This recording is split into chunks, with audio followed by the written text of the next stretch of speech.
Hi guys, so this is potentially going to be the last video in the upgrade range for the Tinyhawk 2 Freestyle. We've done quite a lot to this little beast now. I've done a few extra little ones since you last saw it actually, which I didn't bother making a video for. I put a little XT30 mount on the back here, and I made a lightweight Immortal T. I did have the Mini Mortal, a version of the Mini Mortal. I've had the Immortal T and the Mini Mortal on here. I liked the range on the Mortal T. But it was a bit heavy, and I mounted it the same as this one. And then the Mini Mortal was better for weight, but I didn't really like the range. So I've made one which is like a lightweight version out of the standard antenna that you get with the Nano when you buy it, and I've mounted that in some antenna tube, some heat shrink on some zip ties at the back here. So it's a lot lighter, it can take a knock, but you get that sort of comparable range to the Immortal T. So I've bought for the VTX change today the eachine Nano V2. I got this from Unmanned Tech. So very straightforward, little small VTX, goes up to 400 milliwatts, 8 channels. It comes with a little mounting board, which we won't be using, a dipole antenna, some heat shrink, and it's pre-wired. And I also bought these foxeer micro antennas, again from Unmanned Tech, and you get 2 of these for 15 quid. It's going to save me a bit of weight compared to the original foxeer I had on there. I only did this foxeer because it was what I had kicking around at the time. So this should be quite a straightforward video. We'll do it step by step, and so you can see how this is done. Right. So first off, we will get the top off and get in there.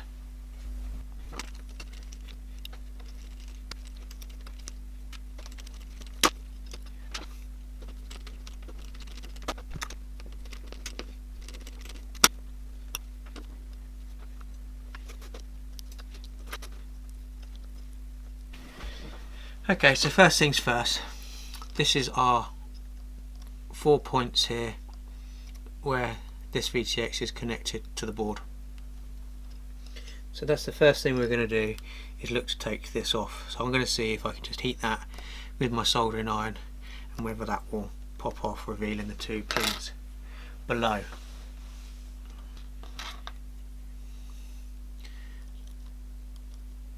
So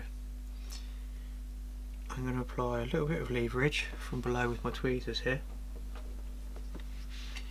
and then I'm just going to touch these 2 pins.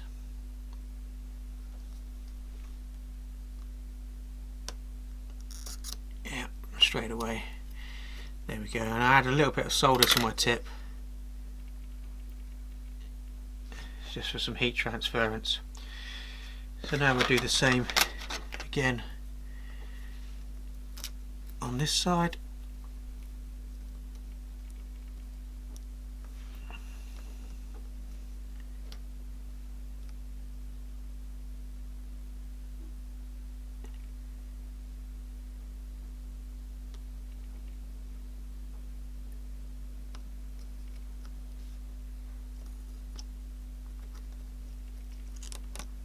And off we come. Okay.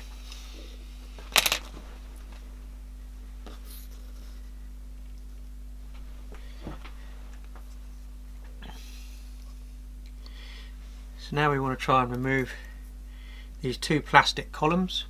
You can see underneath here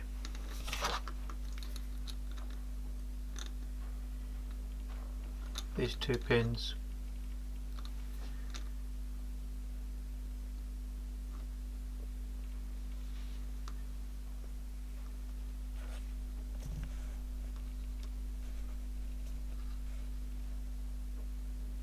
So we're going to heat those up. So the same thing as on top. Now we're coming from underneath.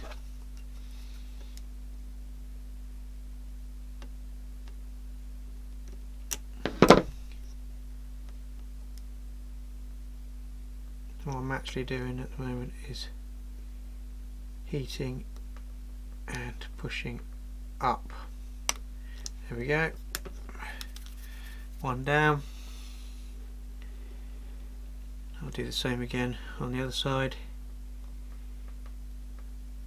Touching the iron to the pins and pushing up.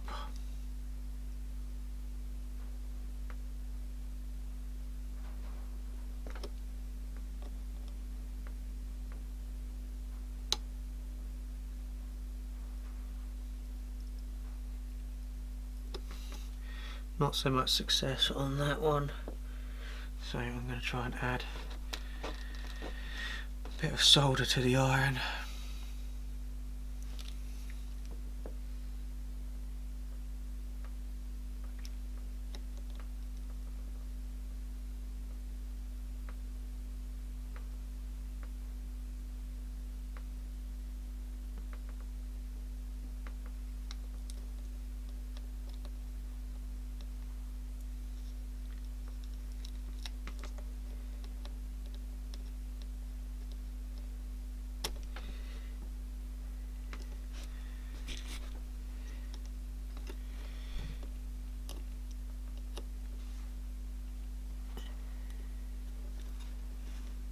Got one pin up.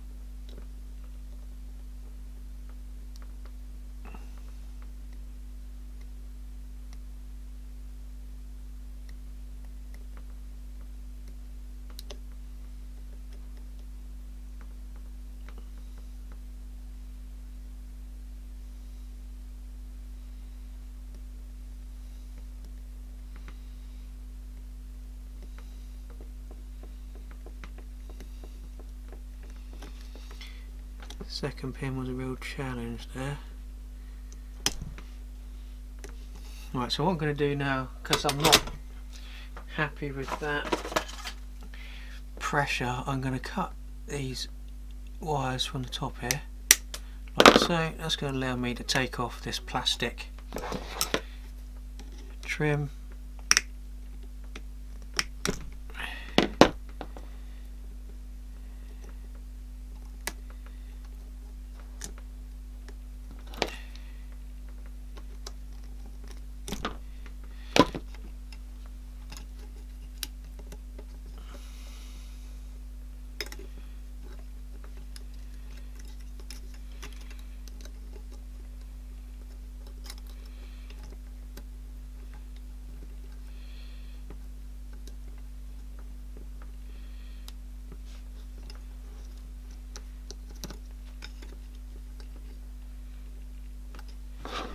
If I zoom in on that a bit more,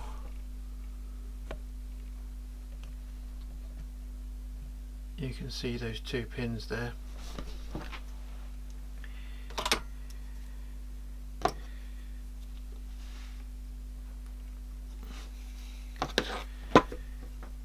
So I'm going to heat from the bottom,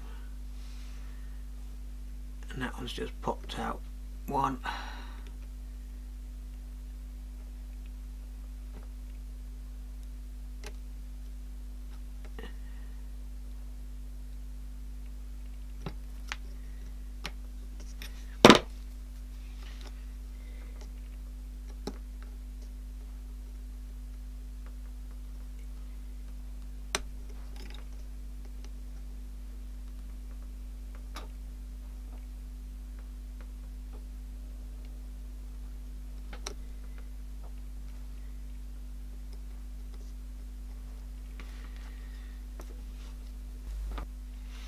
Okay, so because that's really being a knob, I'm going to trim it right down.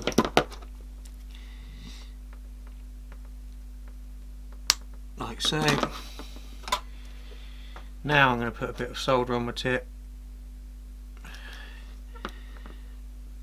and I'm going to hit it from above again. What I don't want to do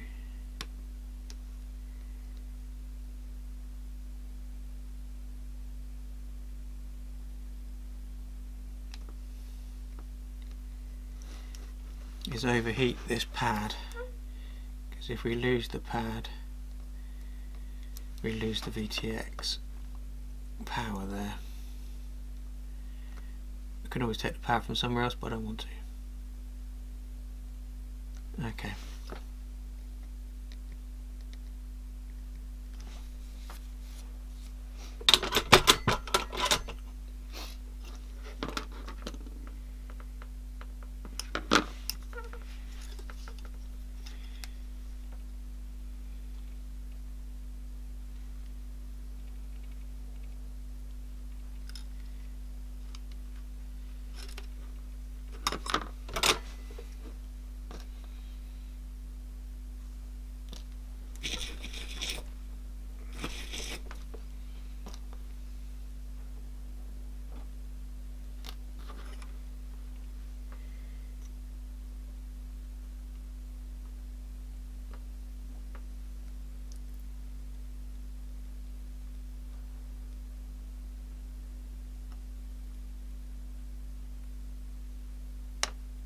Gotcha. Okay, so you have to make sure when you're doing that you don't bridge them from behind, because that's our plus and our minus.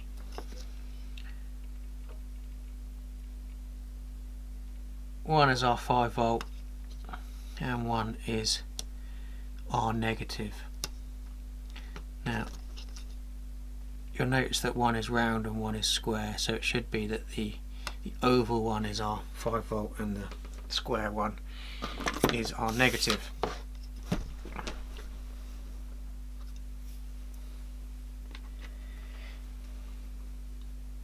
Now on our VTX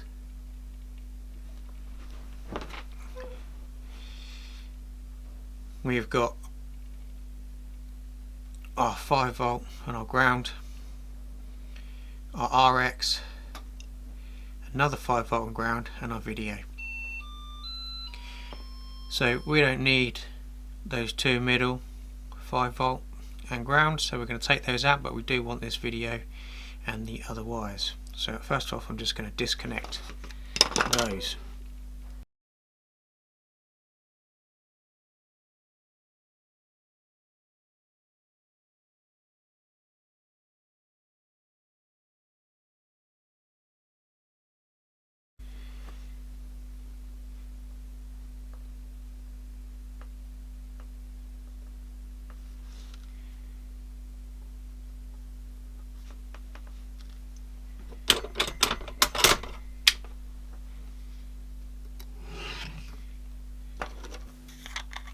I'm just going to mint my tip up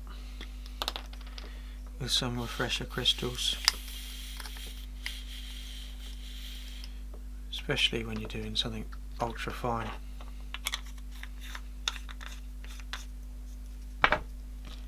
It's a good idea. And then we're going to use flux pen.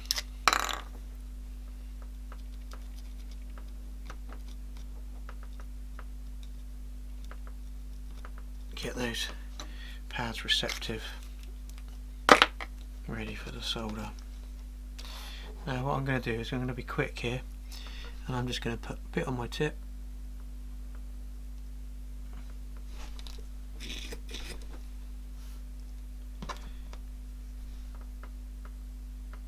and I'm just going to rub it on the pad,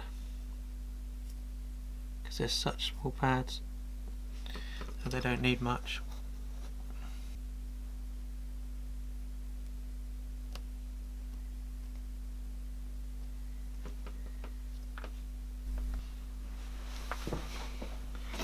Okay, so if you look here you'll see what I've done, and what I want you to do is I've allowed that my antenna is going to come out here and up a zip tie like this. Now what I've done is I've taken my RX and my video cable and I've cut that to length, so it can come and connect like this. So I've allowed for a little bit of slack.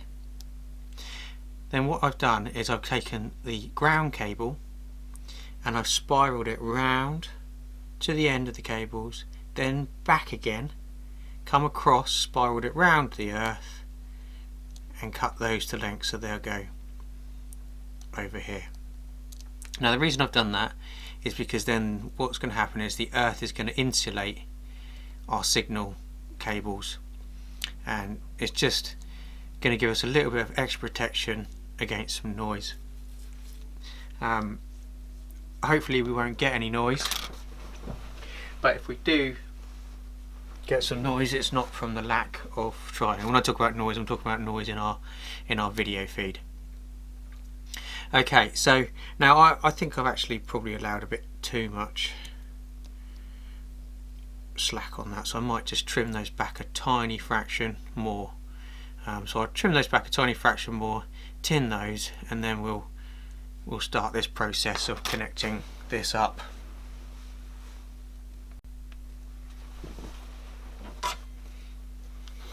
Okay, so first of all I'm going to connect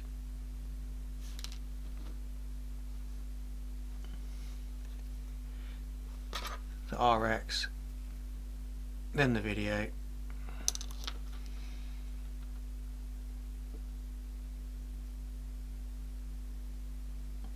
there's our RX,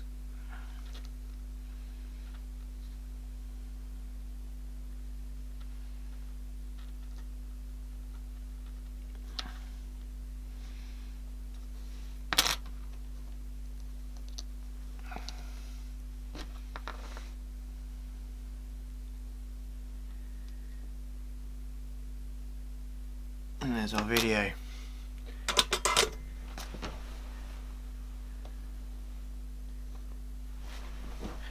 Okay, and then I can just, even to be completely thorough, I can slide that earth down a little bit further even.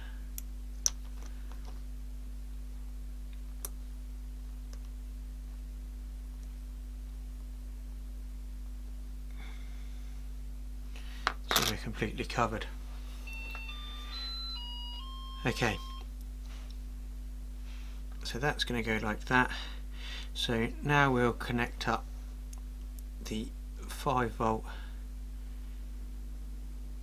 and the ground.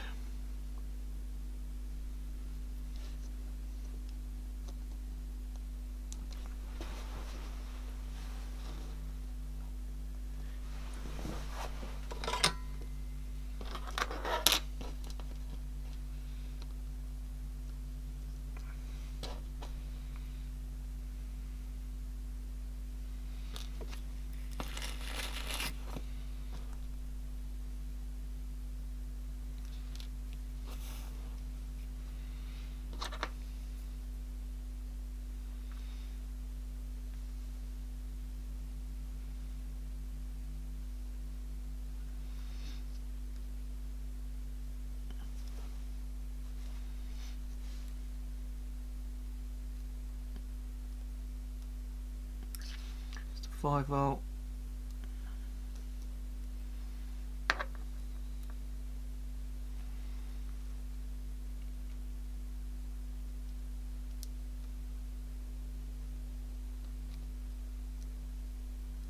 There's the ground. Just going to drag.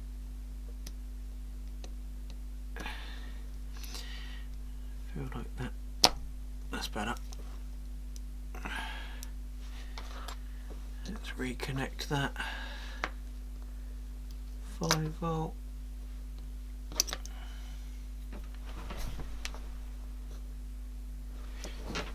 It was just bridging.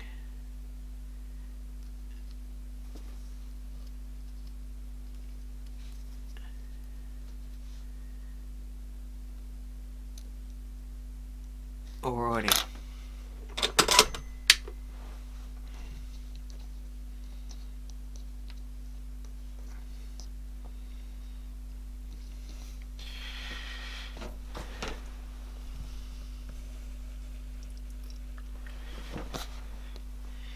Okay, so I'm just going to tuck the cap under there so we can get that through. We'll decide where exactly the cap is going to go in a minute, but that is going to sit like that on a piece of double-sided sticky foam. Right, so next I want to create my brace with the zip tie for the antenna, and so what I want is it to be like this, and the antenna, this zip tie, to come up through the block here, so it to be pointed towards the quad. So I'm going to slide it down there,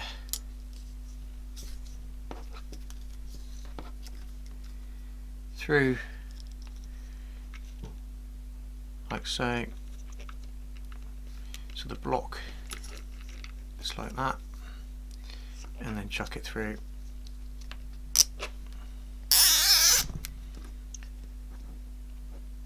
And then pull that as tight as I can.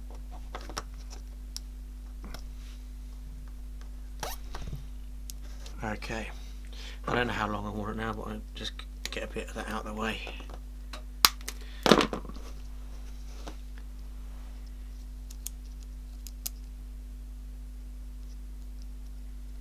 Okay, so now what we'll do is we will take our antenna, clip it on,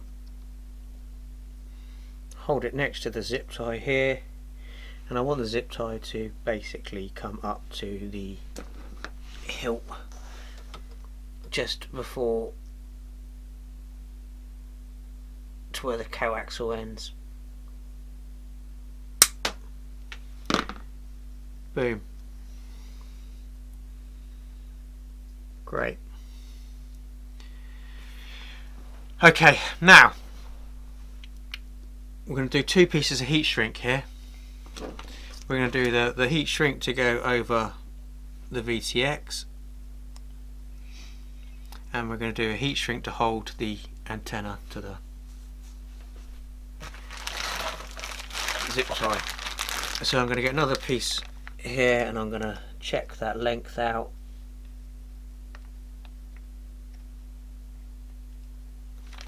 I'm going to try and get it so it goes over the bottom of the nipple here.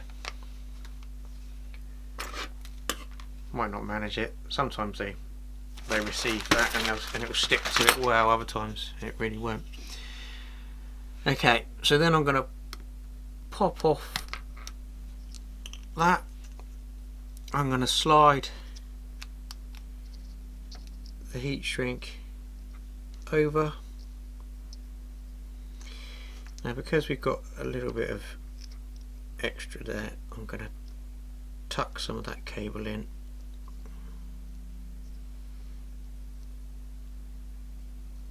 But I'm going to do it in such a way that if you pulled on it, it would pull out of the heat shrink.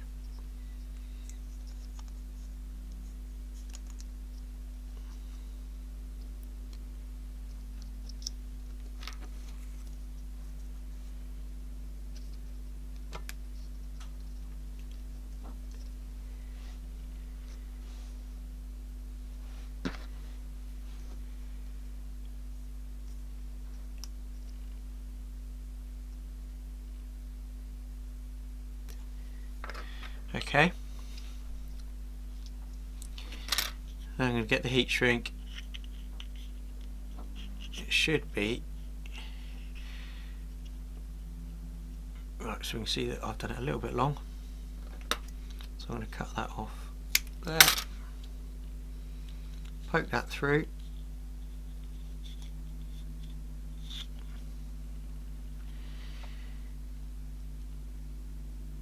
then I'm going to slide it down over the zip tie. I'm going to get the UFL and carefully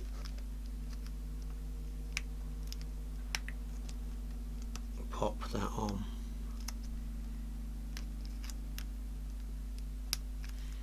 Yeah.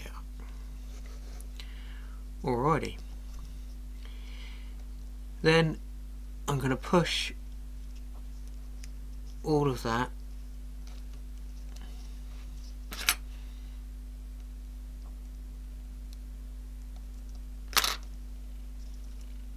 into the basic position where it's going to go.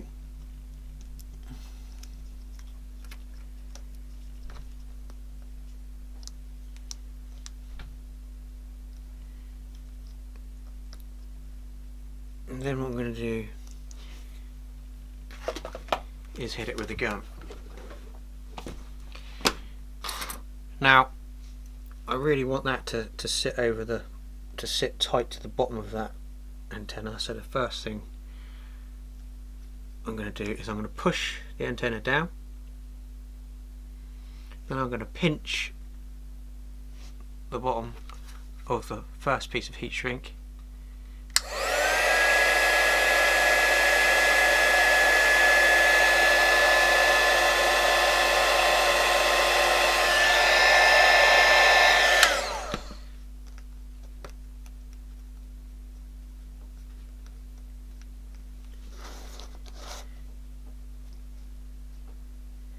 come around,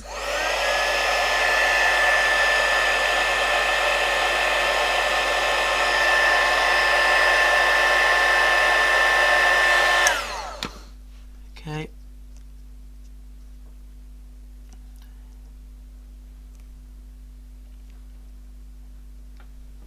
and now I'm going to hit the rest of it.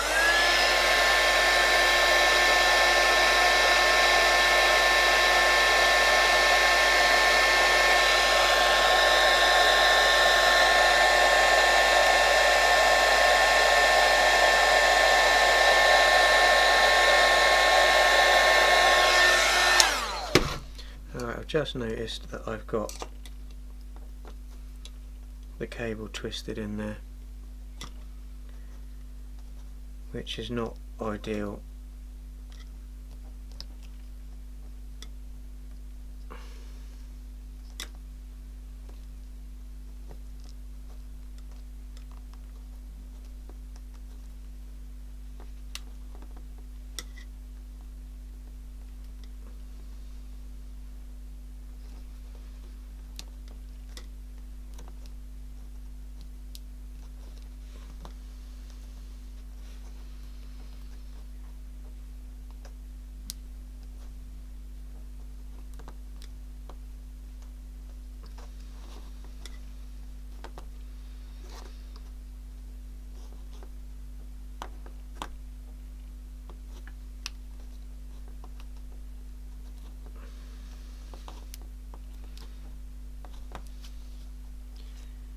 Okay,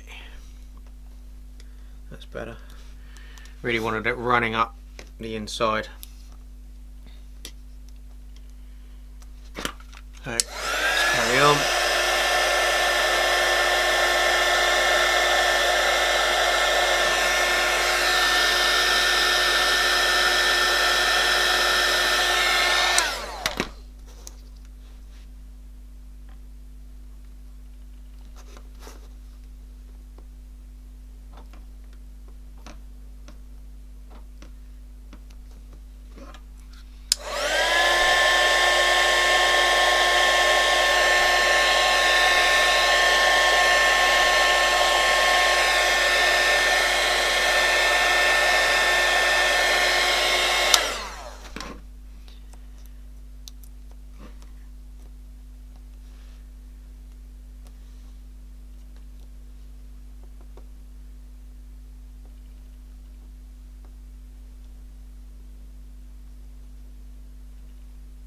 Okay, so now I'm happy with that. I'll put on a piece of double-sided foam.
Excellent, and then the cap can just fold down there.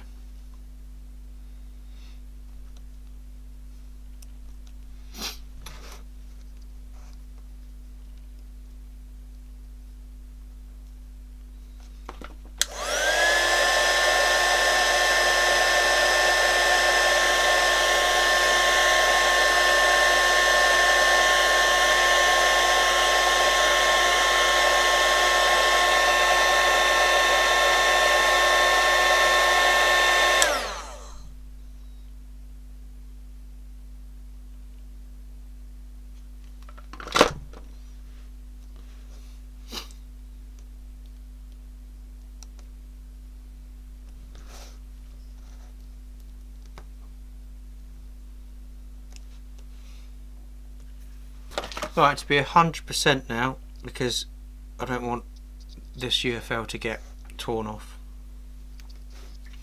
is I'm just going to wrap this tiny little zip tie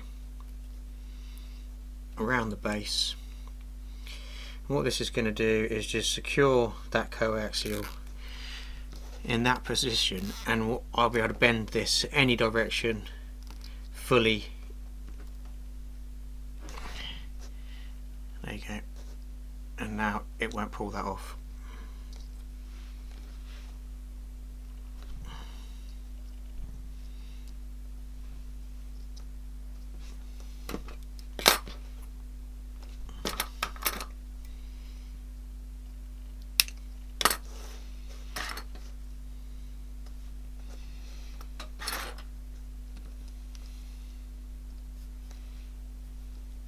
Right, so I'm happy with that. Now what we're going to do is I'm just going to show you how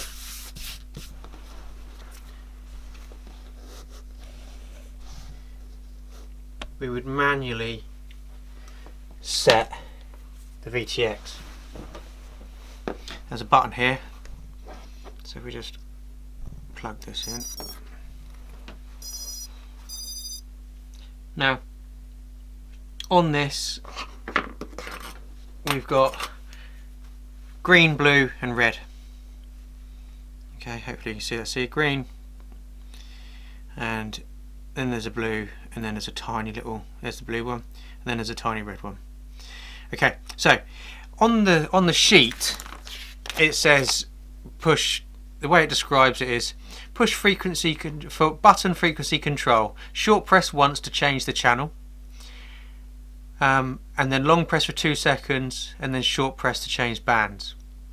And then if you want to change the power, hold it for 6 seconds. Now I struggled with that, so this is what I had to do, is 1 and 2, and now we've got the green, so then we can do quick short presses and that will go through the channels. Okay, now because I haven't pressed anything, it's just gone back to normal. So short press 1 and 2, green, then 1 and 2 straight away, and we've got the blue. Now we can go through the frequencies, and for wait, now it just goes back to normal again. Okay, so now we want to get to the power, so it's the same thing. So 1 and 2, green, 1 and 2, blue, 1 and 2, red. Tiny little red dot going on there. Okay, so then it's the same thing. You could then quickly cycle through our powers. Okay, so that's how you would manually change both the frequencies, the channels and the power if we weren't doing it through the goggles. But we'll put that in Betaflight and we'll make it so we can change that through the goggles. Okay, so we're in Betaflight. There's a few things that we're going to do in here. But the first thing that I want you to do is I want you to plug your quad into a battery. If you don't do this, then the VTX isn't going to speak to this correctly. So that's me plugging in the quad with a battery. Now I'm plugging the quad into Betaflight. Okay, great, all happy. Just reset my Z axis there because we're a little bit off. Great, so we're not going to muck around here because at the moment, you know, it's sat there with the VTX on. It's only on 25 milliwatts, so it shouldn't be a problem, but it makes sense just not to hang about. So what we're going to do first of all is we're going to go into the OSD, the on-screen display, and what I want you to do is go down and make sure, just for the minute, that you have got your VTX channel turned on here. Okay, and so that's going to put here in the middle of our screen what frequency, what channel number, and what our power is. And if you see a P there, that means you're in pit mode and you've got a problem. Okay, or you've just accidentally switched it on. Okay, so after that we're going to go into ports. Now UART2 is the UART that we have connected our VTX to. That's why it said T2. Okay, so that would correspond to UART2, that T tab that we put on there. So I want you to come over to the end here, and I want you to hit this little arrow for the drop down, and you're going to see here we've got disabled, black box logging, VTX TBS smart audio, VTX IRC tramp, camera runcam protocol, Benawake LiDAR. Okay, so what we want is the VTX IRC tramp. Alright, so then we hit save and reboot. Boom. Okay, now we're back in the room. So now what I want you to do is I want you to go down to the video transmitter tab, and you're going to come over to this, and you can see at the moment we're on Bosch Cam A, channel 1, power 400 milliwatts. Okay, now over here you see it says device ready. Yes, that's what happens with the battery plugged in. If your battery's not plugged in, that will say no, and so it's not the same and it's not talking to it. So make sure your battery's plugged in. If it still says no, then you've got maybe one of your wires isn't properly soldered or connected properly, and so you need to check that out, or there's a problem with the VTX. So now we're going to come down. Now this is the important bit, is this all has to correspond correctly with the VTX, okay, and the power settings on the VTX. So whatever VTX you're using, it will have a power table on it. And our power table on our VTX says pit 25, 100, 200, 400. So because we're on tramp, these numbers have to correspond. So first of all, change the number of power levels to 4. You're probably on 3 because of what it was on originally, I think. So change that to 4. Then what I want you to do is make sure that on number 1, 2, 3 and 4 down here, that they correspond. So you're going to write 25, 25, 100, 100, 200, 200, 400, 400. Okay? When you've written all of those in correctly like that, then you're going to hit save again.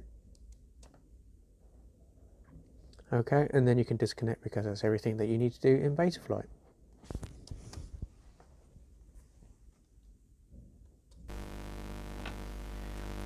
Okay, so I'm sorry if it might make a noise because sometimes the crossfire interferes. So we've got a screen on for you to see here,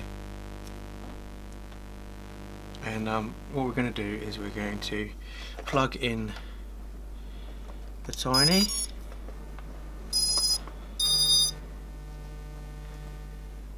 okay, and then we're going to put the stick halfway up, come across to the left and then push up, and you can see we come into our features.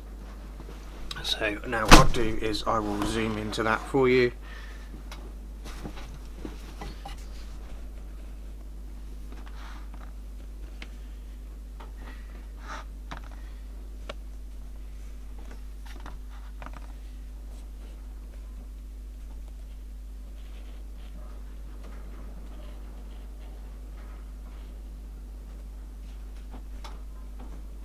Okay,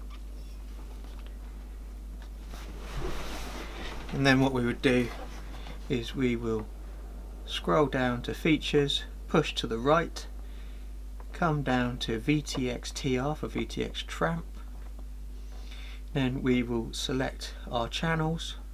Here I've chosen channel 1 and we're on up there Bosch Cam A, and then we can come down to our power and select say 400, come down set, confirm yes, go down back,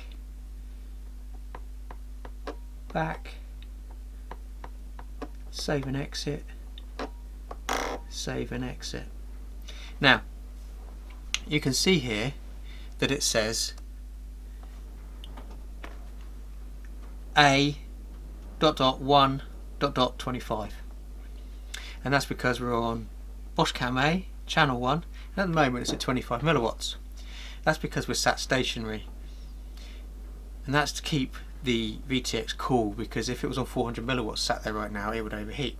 But watch what happens when I arm the quad. Boom. See how that's gone up to 400? So there we go. So those are the settings, and that's how you change it for anything that you need within Betaflight, and then via the handset and your goggles.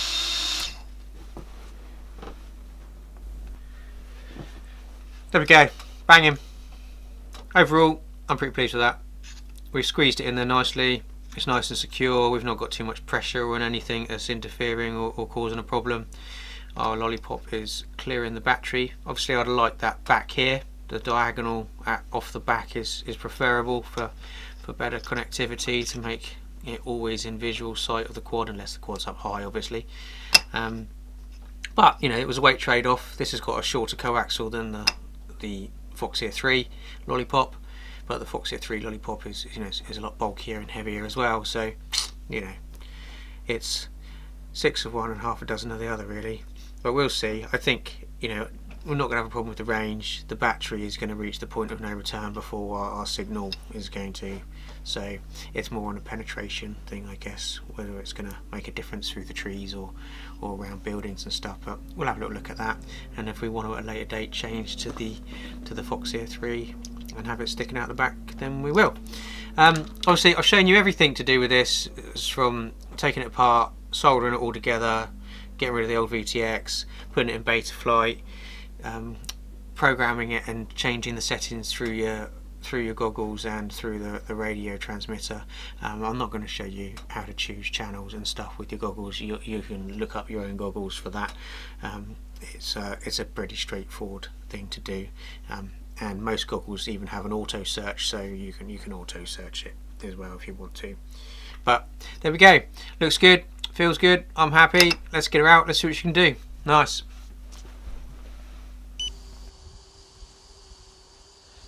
Right, okay. Bit bad weather coming in, so let's get this in quick. We've got a bit of a headwind, so we'll be okay coming back.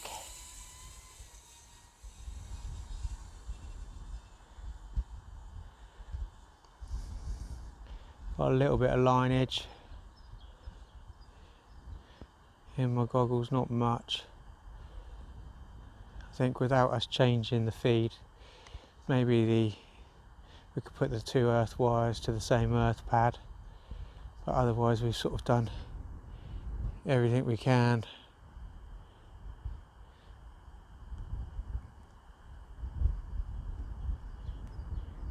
Hopefully that was a crow and not a buzzard. I don't want to get a buzzard strike, that would not be fun.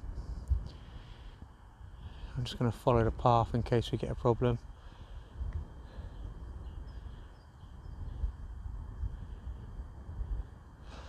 Right, so probably about 700 metre mark at the moment, maybe 1,000.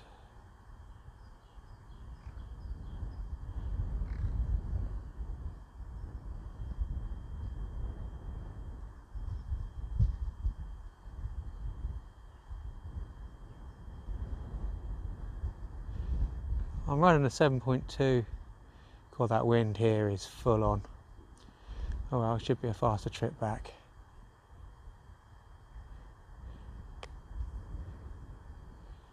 And that's us way back there. So I think I'm going to leave it there. Easily maybe 1.5 kilometres, maybe 2 kilometres.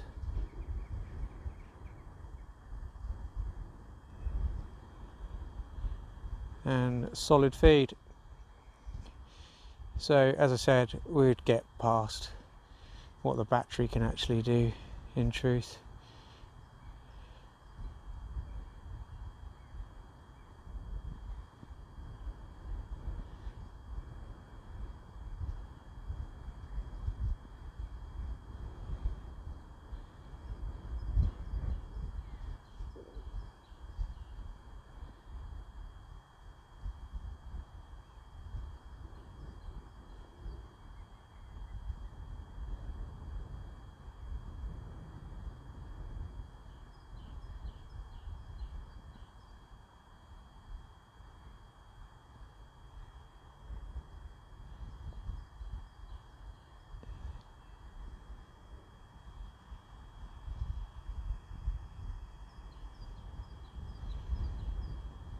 solid feed, good picture.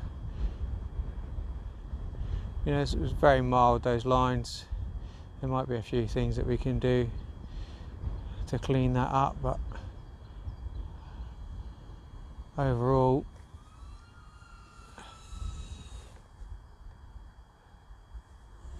jobs are good in.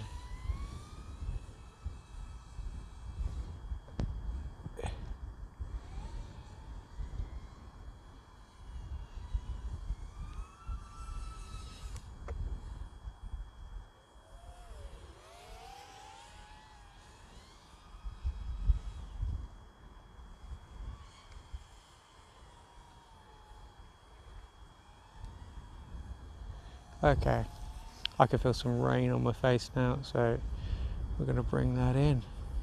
Happy with that, I think. No complaints. We've got good distance, good penetration, solid picture. Nice, happy days. Well, there we go. Pretty pleased with that overall. As expected, the range was further than the battery could ever go. You know, it'd be interesting to see how far it would actually go. Not that I ever fly. It's only for tests like that I actually fly that far. I never need to fly that far. But you know, for the purpose of that test and for us to see what it would do, that was why I did it. But a good picture, good range, good penetration. I've noticed with these that there's a lot of noise. You can see there's bars, little lines in the video, and you see that from the original one, and then when I change the antenna and other people's, if you watch it you'll see. So I'm going to do a test. I've got some ideas for ways to try and clean up that video, and if that video can be cleaned up more, then you get a much better flying experience. So I'm going to have a little play with that. If I achieve it, I'll post a video and show you how I did it. But that is, other than that video, that's pretty much our Tinyhawk Freestyle 2 series done. We've done quite a lot to this little beauty. We did the initial change the motor, we've put LEDs on, we've done an antenna change, both the RX antenna and a VTX antenna. We've done how to connect a UFL plug, we've changed the camera, we've changed the upstands, we've put a crossfire receiver and antenna in, we've done the XT30 conversion, we've put the little skids on, we've put a little hard shield in the bottom here, and now we've done the VTX change as well. And she's a little ripper. It's got a lot going on. It's just fun. It's a fun little quad, and it's a superb beginner quad, and it gives you all of everything that we've done here now. Really sets you up for if you want to go to bigger quads. You know a lot more of what's going on. You're a little bit more au fait with VTXs and with motors and motor wiring and LEDs and with Betaflight. So there you go. I hope it's been helpful, informational and entertaining, and if it has, please hit that like, please hit the subscribe. The videos really do take a lot for me to make, and I don't get paid, so I do really appreciate the feedback and the likes. It really does make a difference to me. So there you go guys, happy flying, and I'll catch you on the next video. Nice.